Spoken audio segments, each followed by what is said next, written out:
For the women in the room, I need your backup and support on some of the things I'm going to talk about tonight. I need you to help me. If you're a woman, please raise your hand. I want to see what the percentage is for the women. Now, I need your backup and support when I talk about some of the research and its findings, what it means, and I need you to call out collectively, yes or no, as a group of women, that what I'm talking about actually happens to you in real life. Now, the reason I need this, because a lot of these gentlemen in this room, when they hear some of this, will say they couldn't possibly be true or right because it never happened to me. Now, for the women, assuming that you agree with what I'm saying, can I get your support on this as a group?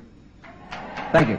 For example, your typical male in this room, in fact the typical male in your life, has no idea if you go to a function like this or a party where there are 50 couples, this is the test size, you do the last couple through the door, it takes your average woman around 11 minutes in that room to have figured out the relationship between every couple in that room. Yes or no? Now, most men have difficulty with this. In a room like this with no windows where you've entered for the first time, one thing we did find is that most men can sense the direction of north and point towards it. This is a very important skill. Now less than half the amount of women can do the same task. Now in simple terms, most men can sense north, most women have difficulty. Why would men be able to sense north? Obviously there's some advantage to this. I'll come back and explain that. For the women in the room, what I'm going to say now will be a shock to you, but men's brains are a fairly simple mechanism compared to yours.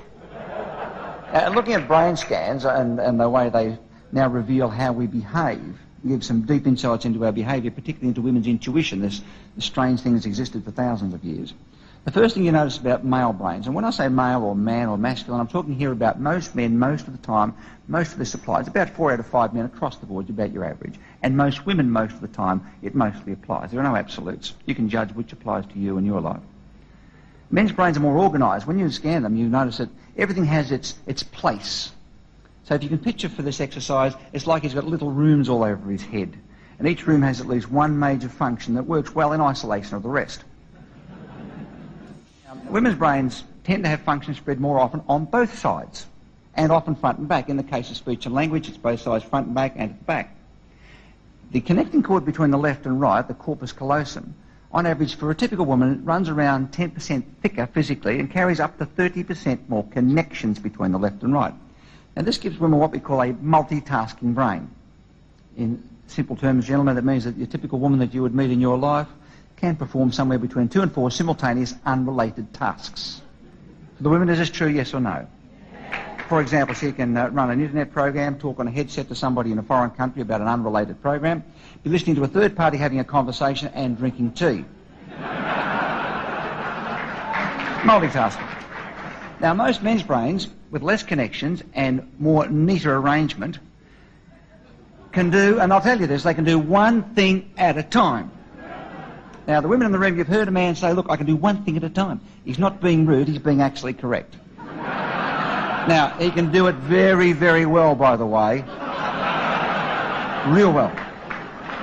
But one thing.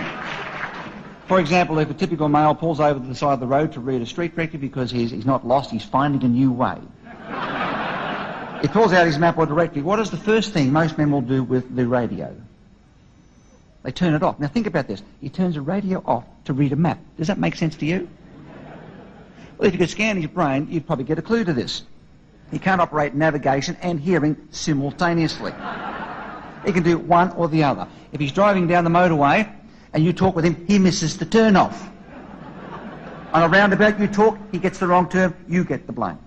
Now understanding one thing at a time mentality is a very important key for women to understanding any male in your life. So we're going to talk about excellence in relationships and how well can you sell yourself to other people. And on an increasing basis today, in every business, how often can you sell yourself to the opposite sex? Get cooperation and get a yes to what you propose. Now, this one thing at a time mentality. Most of the men in this room, you've had, from an evolutionary standpoint, a fairly clear job description. Nobody's argued the point till recently. Now, in simple terms, we describe men as lunch chasers. This is your job. For a long time, your job has been to find a target and hit it. So you get up in the morning and off you go looking. So it makes sense that your brain would have evolved with abilities to allow you to pick up a target in the distance, estimate coordinates. How far away is it? How fast is it moving? If I caught this thing, how big would it be when I got there? At the speed I'm going, at this angle, and the angle it's going, how fast do I go to head it off at the pass? How far do I bring my arm back with a rock or stick of this size, and when do I release it at this speed to hit a moving zebra at 50 metres? This is called visual spatial awareness. Now, scans show that it sits for most men in the right part of the brain and across the back, left and right visual brain. It's the number one brain skill for most men in virtually every culture. Now, it's a skill that most women do not need. The reason being, as the childbearer of this species, your brain is organised for different skills and abilities. Hitting targets, long-distance navigation are not two of them. You don't need to be able to do that. You need other things, but they're not two of them. So the guy's out there, he hits the target, now he needs to sense north. The purpose of this? To get home. If you're going to be a long-distance navigator, you need to be able to sense direction to get back, otherwise you're a waste of time. So he gets back home with his lunch, throws it down, he lies about how hard it was to catch.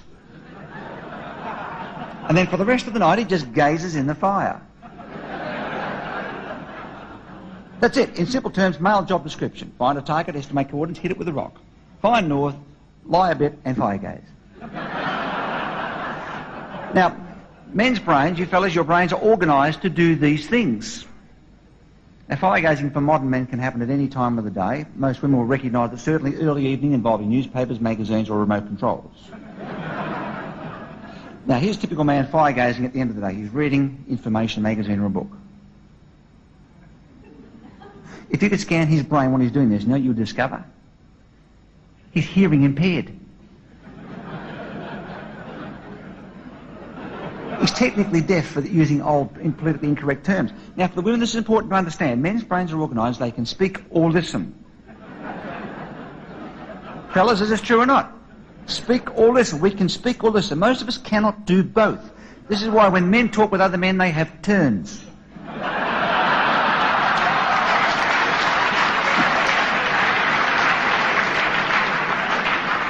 So if there's myself and these two gentlemen in front talking, just on a non-threatening basis, I might go first, I'd have my turn. They would actually let me have the turn. They would not attempt to talk simultaneously. I get to the end, and as I'm talking, they do just what they're doing now. They go completely blank and they go... This is men showing, I'm interested. I get to the end, and then he'd have his turn, and we go... Then this gentleman would have a turn. This is men bonding, getting on very well. How do women talk with other women? Simultaneously. They're all going at the same time. Now, women are the butt of jokes of this from men in every country. Men say in every country. We go to up to 30 countries in a year, and you can hear the men at meetings like this say, listen to the women because you can hear them. All talking at the same time. And the men say, no one's listening. Fellas, that's not true. If you could scan their brains, you would discover their brains can speak and listen simultaneously. For the women, is this true? Yes or no? Now, for most men, this is a difficult concept to get your head around. Speaking and hearing at the same time. Not only can they do that, they can do it on several unrelated subjects. They can also do this in one sentence. Now, women operate on 5 tones of voice, of which men can identify 3. Men operate on 3 tones. So a woman will start off on subject 1, halfway through without apparent notification. She introduces a second subject. Now, the women listening realise by the tone of voice, here's a second subject. Most of the men think, this is the same subject. Now they start thinking, what is she talking about? Now she brings in a third subject, goes back to the first. The women know 3 things were being discussed. Is this true, gals? You look at the faces on the men, they're thinking, what is going on in this group? Now, if they know you well, they might say, what are you talking about? Or something very subtle like this. Now, from a nest defending standpoint, being the childbearer means that your brain would need to have the abilities to allow you to defend territory and offspring at close range. Long-distance navigation, target hitting is not relevant. You need a number of other skills. First, being able to multitask with both hands would be a big advantage from a gathering standpoint. You could pick at twice the rate. If, like most men, like 93% of men, you're dominant only with your right hand, which is your hitting throwing arm, tie that in with your spatial skills, there's your lunch chaser. That means if you're going to do that in gathering, you're going to be limited. So you don't need a spot in the left brain to identify the right hand like most men. In fact, nearly half women don't have a spot on either side to identify either hand. They cannot tell left from right in simple terms. And boy, do they get stick from men about this. You don't even know your left from right, Cheryl. Well, no. Successful nest defending doesn't need that. You don't need a dominant arm. You need to be able to multitask equally. There are far more ambidextrous women than men. And women have several other advantages. I mean, anatomically our eyes are the same. Men's eyes are slightly larger. Women have more white of the eyes. White of the eyes is a communication tool. But what your brain software lets your brain see is very different. Now, if you picture most of the males in your life that you know, now it doesn't matter whether he's 5 years of age or 65, principle's the same, has a form of mild tunnel vision. Most men can see far better than women and test to be better at seeing targets directly in front over long distances. Peripherally, most men it's all the blur out here, we can't see much at all, but we can see that fly on the wall back there. Tie that in with your dominant right arm and your spatial skills. There's your lunch chasing machine. This is his job. Now, the advantage of that, of course, he can see a target undistracted. The downside is he can't find things in refrigerators, cupboards, drawers.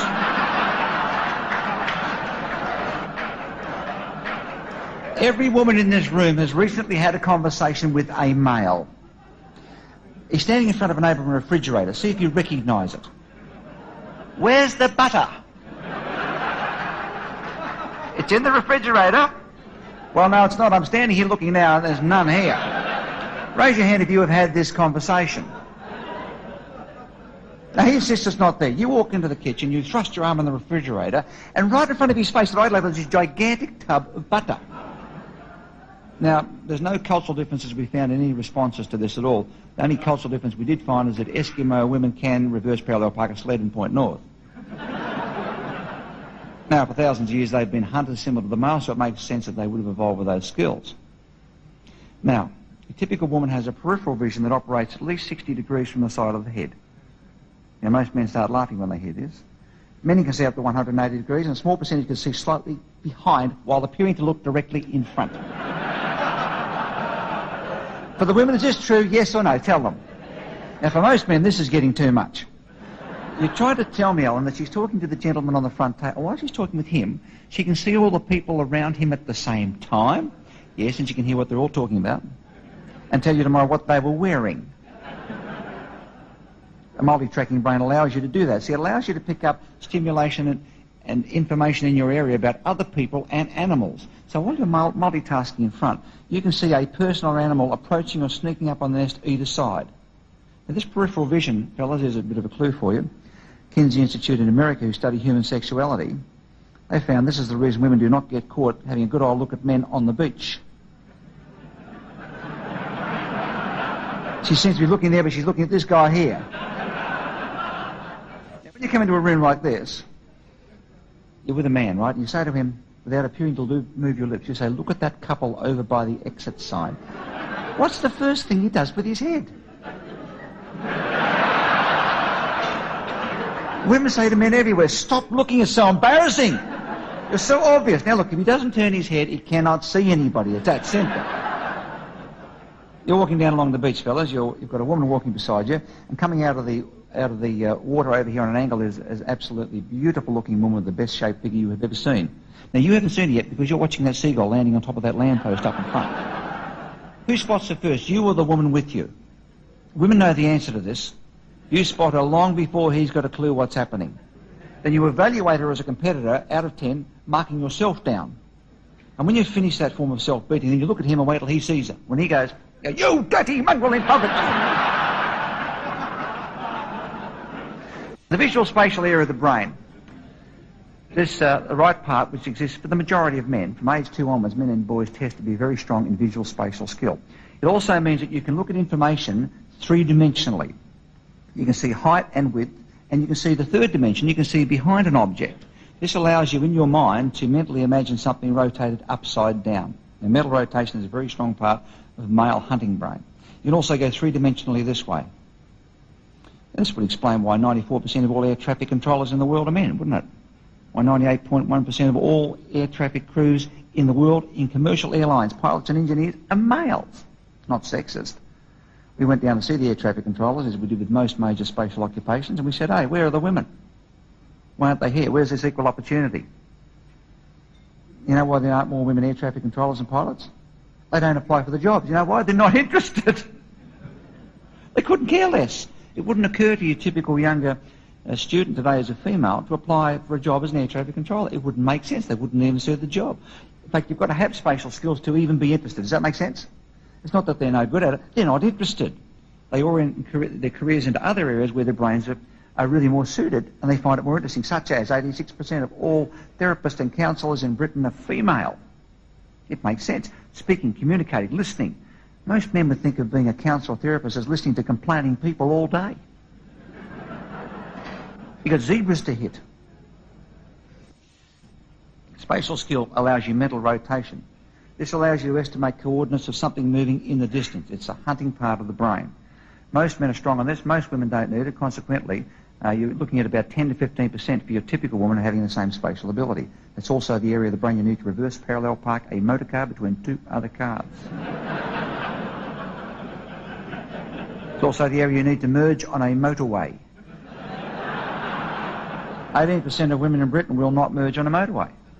Now, this is something you never hear discussed, because you need to estimate the speed of the cars going past and the speed of your own to know when to poke it into the hole at the right speed.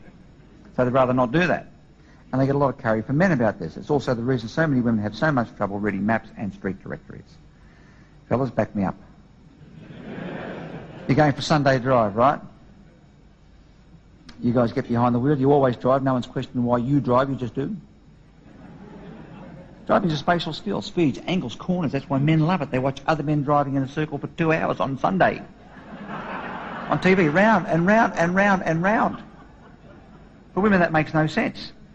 But he's in the seat himself, making all the adjustments, giving Hackenden those instructions. He watches a man kick a ball into a net on Sunday and rushes home and watches on TV on a replay. 6 times the ball comes out in slow motion. Now, women think this is a waste of life. Why would you watch a ball go in and out of a net? Because it appeals to the spatial area of the brain. So you're going for Sunday drive, fellas. You have a woman beside you, and you say there's 2 words that destroy your day. You give her a map and say, which way?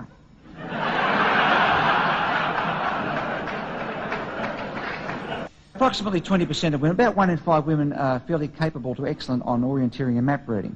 About half the balance have trouble and struggle, and the rest don't want to know about it. Give most women in the world a map or directory, what is the very first thing she will do? She turns it upside down to face the direction you're travelling in. Then she looks out on the horizon and tries to find a landmark that looks like something on here. So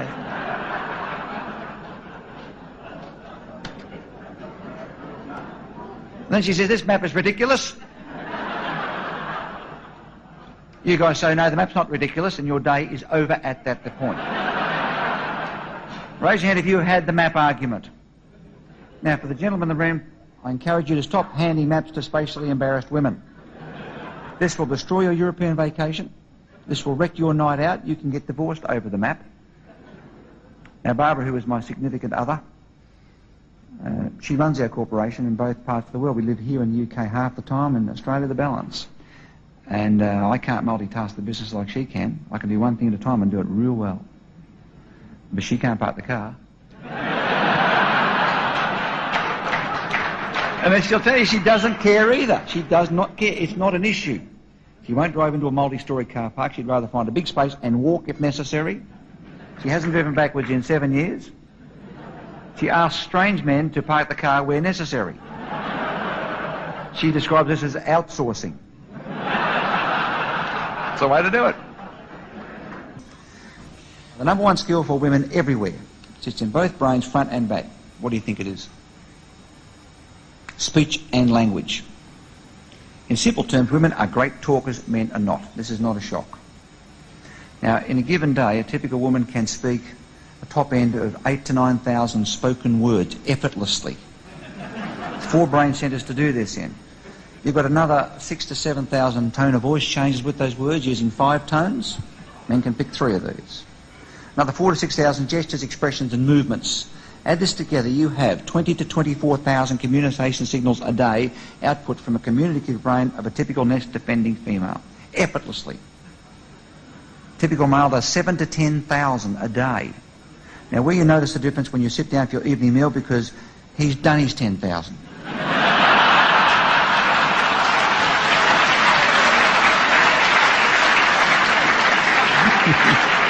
Sound familiar? He's up for a bit of fire gazing time, thanks very much. got the remote control flicking from channel to channel to channel to channel. Men don't want to know what's on television, we found. They want to know what else is on television. It's a form of fire gazing. He's scanning. And he can't hear anything at the time, so it's pointless having an intelligent conversation. You've got to get his attention. End of the day, he's fire gazing. He's perfectly happy to do this. Through the door she comes. Her condition depends on her day. If she's in a pastime or pursuit where she may be speaking all day, she may have burned up 15 or 16,000 words herself. Working women are close to word burnout like working men. She's been home all day with young children under the age of 5, particularly boys who don't speak, they grunt. And she's lucky to have done 2,000 words. She's got 22,000 to go. Well, someone's going to hear them. And there's him, captive audience. So she says, "Hi, darling, how was your day?" What do men say under these conditions? Good. 10,001? Well, have you got your ticket organised for the awards down at the Hilton? Are you ready to go? Yeah. 10,002. She's thinking now, he won't talk as usual. Her dad was the same too. When he got home from work, he told everybody he wanted some peace and quiet. Men and women use speech and language for completely opposite purposes. We reckon it is the biggest single difference between the sexes. Men use speech and language to communicate facts and data. They have shorter sentences with a specific opening and an ending and at least one hard fact in the middle, using direct talk, being specific as hard as it may be. When they listen to other men, what are men listening for? Facts and data. Women use speech for a completely different purpose. Now, fellas, this will revolutionise your life. Women use speech and language for bonding and rewarding. And what this means is she likes you, loves you. If she's buying what you're saying, she's going along, she wants to congratulate you, encourage you, she'll talk to you. Words are reward. Congratulations, have a few. So at the end of the day, if he's been around women long enough, he's learnt you must say, "How was your day?" or "You have a bad night." So he says, "How was your day?" And so she tells him. You wouldn't believe the day I had today. I had the day off from work. I didn't want to stay home. Remember that blue dress I bought in Hawaii at the time with the gold buttons? And I should have got the blue one because the exchange rate was much better. Now it's gone down. I've been kicking myself. But on the shopping channel, I had the same one with the brown buttons. And I thought for the awards centre, I could get Susan's mother, who's got that brand new machine. I'd love to have a machine like that. It only cost £150. She could take it off and put it on there. I could wear it with my gold shoes to go to the awards. And John said, in fact, John's mother had a hip replacement. I saw her the other day. She's hobbling along. Oh, she's in so much pain. Now, think about this. He's happily fire-gazing. And here comes what sounds, from his perspective, like an avalanche of facts and unrelated data. He thinks he's hearing problems that she's had, that she's telling him about, and expecting him to fix them. Now, he has a fix-it brain, so what does he do? He keeps interrupting with what she should have done about each of these. Well, look, wait a minute, Susan. Here's what you should have done. What you should have done was listen to the weather forecast on TV, because that would tell you what to wear, and you wouldn't have that problem fixed. She thinks, he interrupted me. She continues, well, I went to that new shopping centre and I got on the escalator, got my heel cord, broke the heel off. I was so angry because I paid £300 for those shoes. £300 shoes, broken, problem. Here's what you should have done, Cheryl. What you should do, you shouldn't wear high heel shoes on escalator. It's a very bad thing. Ankle injuries are up 46%. Wear flat shoes. Problem solved. She's thinking, he won't shut up. He's thinking, why can't she fix these things herself? Why do I have to come home and fix everything she's ever had? Now, the point is, for the women, please answer yes or no. For men, this will be a revelation. If you haven't seen a man that day, or maybe for a couple of days, at the end of the day, we know you are talking for two reasons: to burn up words and to bond and reward with him. No solutions are required. Do you want any interruptions with what you should have done to have made your day much better? Fellas, this is a breakthrough. You're not expected to talk. What would you like him to do? Listen. Now, with body language, here's a man listening. Watch. Mm-hmm. Now.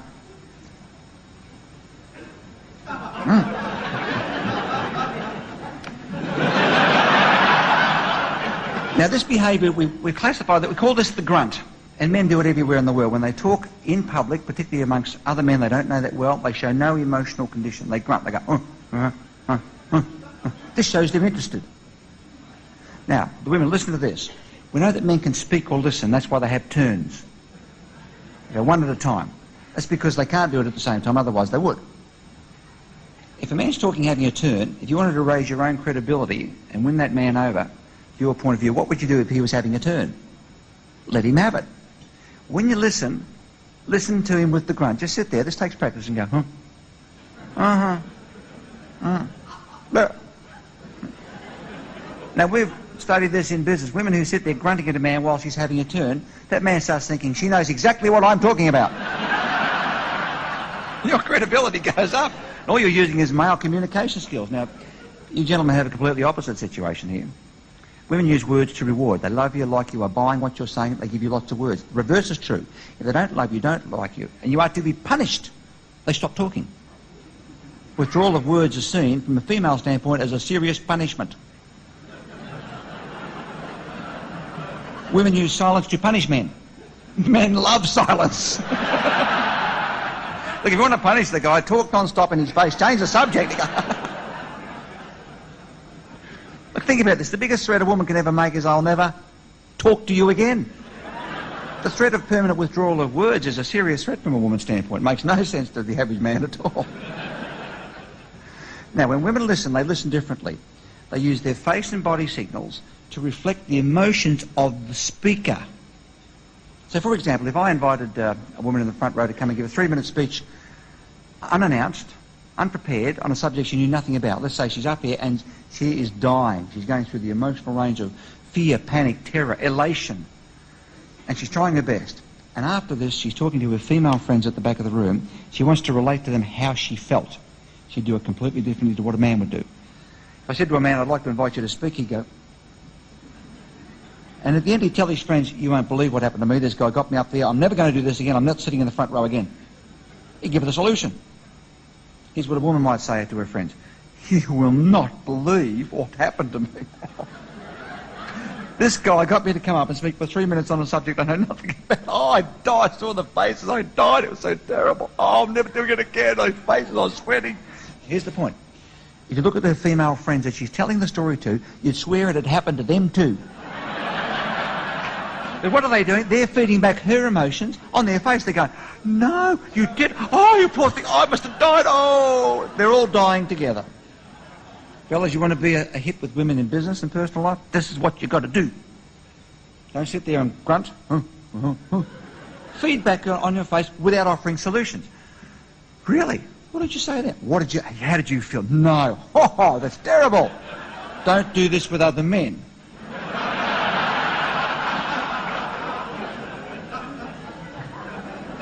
This is the reason women love talking to gay men. That's what gay men do. They feed back your emotions, don't they? No, he didn't. Oh, I'd be so bad. Now, you guys sit there and you listen to the story and go, yep. Go to speak, yep. Mm-hmm. You need a public speaking course. That's what you need. And tries to give her this. She didn't want the solution. She wanted to share her emotion. They're going to dinner tonight. She's got a brand new dress, coming to a function just like this. She comes out of the bedroom wearing the dress, holds up 2 pairs of shoes, one blue and one gold. And she says, darling, should I wear blue or gold shoes with this dress?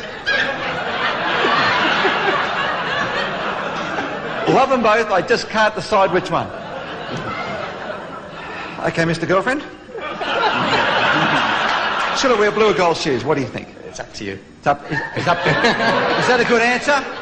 It's not a good answer. No, good. I really need your help, darling. Blue or gold, what do you think? Blue. Blue, okay, so he gave in for blue. Mr. 32 years, darling, what do you think? Blue or gold? Well, I'd like to see the whole thing. He's stalling. He's stalling for time. You see, 32 years ago, he picked blue too. And that was the end of his night, wasn't it? Now, for the women, please answer yes or no. For this gentleman, when she says to him, should I wear blue or gold, is she asking him to choose her shoes? No, she's already chosen the shoes before the question was asked. He thought it was a problem-solving question. He chose blue. He chose blue. What's the next thing she's going to say to him? What's wrong with the gold? Don't you like the gold? You've never liked them. Have the courage to say what you think. Go on your own right. Fellas, raise your hand if you have had this conversation. Should I wear blue or gold is not the question. The real question in indirect female language is, tell me I am beautiful tonight. That's what it means. See, some questions cannot be answered, like, does this dress make my rear look too big? How do you answer that? You can't answer this question. Give them a round of applause. Thanks, guys.